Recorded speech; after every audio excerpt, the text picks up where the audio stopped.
Here's another giant collapse that led to a huge cravat, auto rotation, and a reserve deployment. I'm going to teach you exactly how to handle this. Ready? Here we go. Yeah. I'm paragliding! See ya!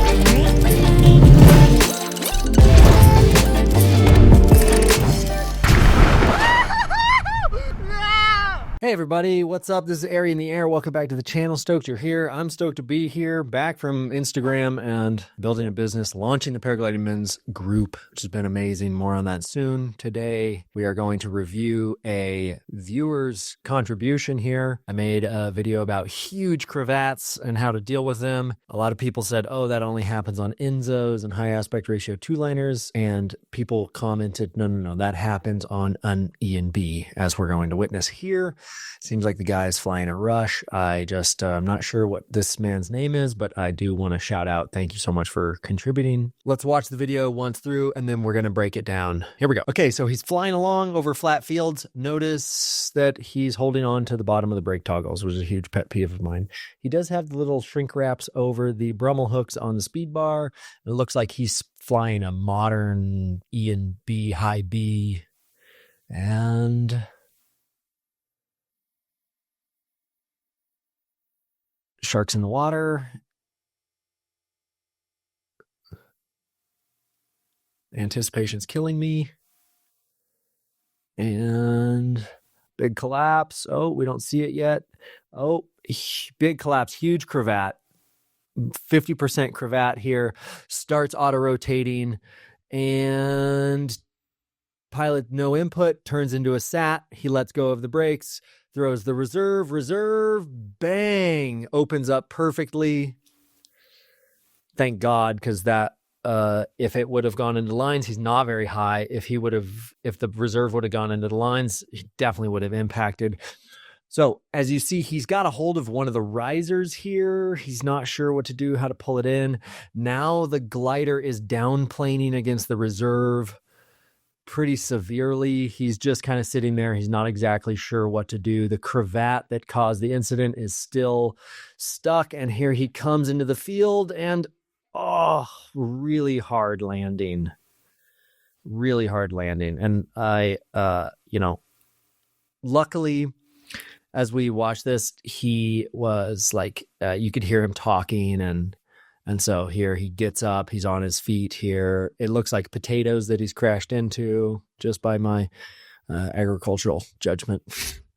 And he seems fine. He's up and kind of debriefing. I don't speak the language that he's speaking. I think it's Portuguese. Is he Brazilian? I can't quite tell.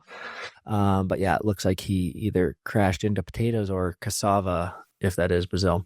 So this is a modern rush, and let's break this video down, and so that if you ever experience something similar, that you know what to do. Okay. So here we are. We're 6 seconds into the video. He's flying. It looks like he's right over the landing field. I can see like some paragliders down there packing up. So it seems like he's right over the flat fields. It looks like a big thermic day, lots of cumulus cloud development in the area. And he is flying, holding onto the bottom of the brake toggles. If you've watched any of my videos, you know that it is an enormous pet peeve for me. It does not give you the authority on the glider that you need to deal with incidents exactly like this. And I just want to emphasize, he threw his reserve the moment that he realized he didn't know what to do, which is exactly what you should do. And luckily, it deployed perfectly. He did not have a ton of altitude, and had that gone into the lines, then this would be a very different video. Okay, so notice the first thing that you notice here in this clip, we're 40 seconds into the video, is that his harness has fallen, right? It looks like his feet are tossed up in one direction, and the right side of his harness is falling over. That just automatically pulls his left brake, right? Because as you're sitting there and you fall this way and you like brace, which is good. Here we still need lots of left brake. The glider's starting to turn to the right, and now we get a first glimpse at the bite mark that the collapse has left in our glider. Oh, wow. Okay, so looking at this, you see lots of spaghetti here. Lots of lines are slack on the collapse side, which means that pulling the brake on the collapse side will not do anything for you. And now the glider starts auto-rotating. Notice his left hand here still no half wrap like he should have, and it's basically hands up, and he's letting the glider do whatever it wants, which is going to auto-rotate really, really hard and really fast. What needs to be happening right now is all the left brake. Like I've said in previous videos, if the glider has this much of a cravat, which we can see is probably something like 50%, we see lots of lines, lots of glider through the lines here. If you have this big of a cravat, the only way to clear it is through a tail slide. If you aren't comfortable with that, your best bet when you see that much of a cravat is pull both of the brakes, wind them up so that the glider just stalls and becomes a flapping bag of shit, and then deploy your reserve. Deploying your reserve in an auto rotation is a very dangerous configuration to deploy it because it can get eaten up by the auto rotating glider, which has happened to me before. And at that point, with this altitude, with only one reserve on board, I assume, it is not a good situation. So the glider starts auto-rotating and then actually develops into a sat right there. Now the glider is in a sat. The leading edge has actually pulled up. What needed to happen back here, let's reverse right here. As soon as the glider, now we see the glider shooting. Okay, this is left brake, right? So the rule is don't let the glider turn you, don't let the glider turn you, don't let the glider turn you. If you have a cravat on one side, man, you just need to pull enough brake on the other side so that the glider stops turning, which in this configuration will inevitably stall the glider, just guaranteed. Think about how much cravat this is. It's so much drag. The glider has a low airspeed, so it means it's going to stall relatively easy. So you just got to pull the outside brake so that the glider doesn't turn, and that inevitably is going to stall the glider here. He lets go. He throws the reserve. The reserve bangs open pretty good, and he's very lucky that it happens this way. Okay, so let's successful reserve deployment. Let's talk about what next here. So there is this moment where it's going to be easiest to pull the glider in. We have to pull the glider in, have to maybe strong here, because this is a good example of like a bad downplane that he stands up and walks away from 15 seconds later. So it's best to get a inflated reserve over your head, but your crash will be significantly softer if you can pull the glider in and keep it from downplaning. Downplane is basically where the glider is flying this way and it's pulling on the reserve, which makes the reserve fly this way, and the air actually starts going between the two wings, and you get a downplane, and it just like increases your sink rate a lot. So the sink rate on this reserve is probably 5.5 meters per second at the top of the weight load. And here he probably crashes into the ground 8-9 meters a second because of the downplaning that he allows. So he did comment on the YouTube video, here's a video of what happens when you don't know what to do. And this is best case scenario. You don't know what to do. You throw the reserve. It opens perfectly. You land in a flat field that has vegetation and is tilled, soft earth. So a lot of things went in this guy's favor. But look, so let's back it up just a bit here. So he throws the reserve opens, and there's a moment here where right now you see how the glider is kind of out front, it shoots, and then it kind of like goes slack before it starts downplaning. This is going to be the moment that you reel in on the glider. What he tries to do is you see he grabs the entirety of the left riser set. See this? See his left hand on the entirety of the left riser set? That's not what you want. You're going to need to isolate some of the lines to make it easier.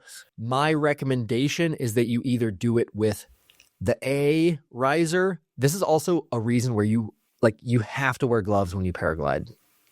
So many of us, when it's warm, we won't wear gloves. But if anything happens, the only time I've thrown my reserve, I didn't have gloves on, and it almost degloved me, where it like cuts all of the soft material off of your finger.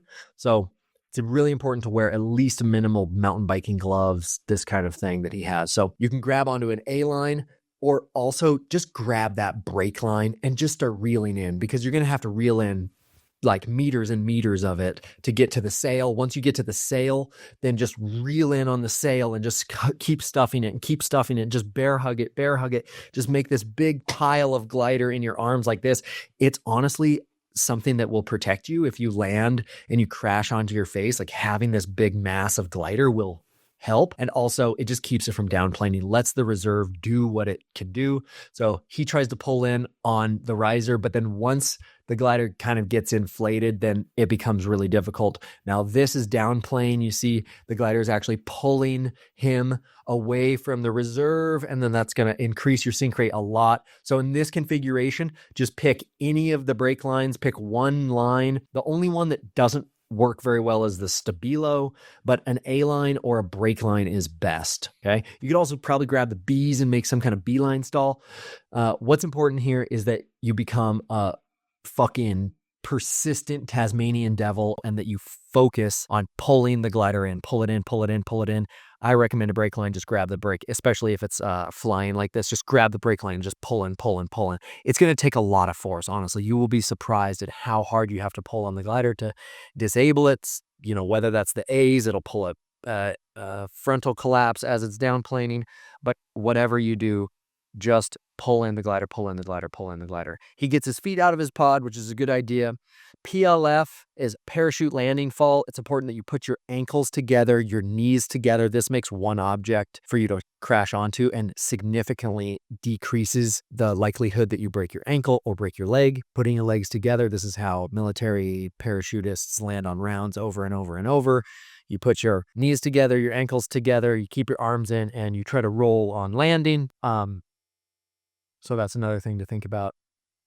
Reserves work really good. Use them when you need them. But in general, if you're going to take a collapse like that and it cravats as seriously as it has for this man, then you're going to have to stall the glider. Don't let the glider turn you. Don't let the glider turn you. Don't let the glider turn you. Pull as much outside brake as you need to keep the glider flying on heading. And if that stalls the glider, so be it. Okay. So this is the third collapse cravat video that I've done in a row. And I just really want to, I really want to emphasize this for you guys so that if this ever happens to you, that you know, at least in your head, what to do. And hopefully you will take this as a warning that these kinds of things need to live in your body, not in your head. These need to live in your bones.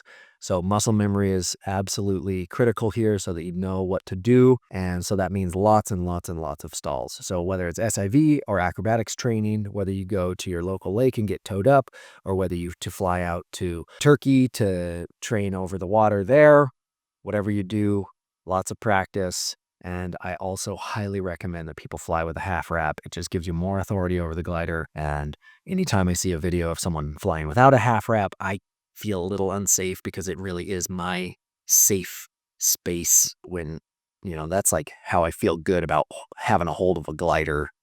It's really like gives you so much authority. So hope this is helpful. Thanks so much for being here. Stay tuned. Lots of videos on the way for you guys. Peace out.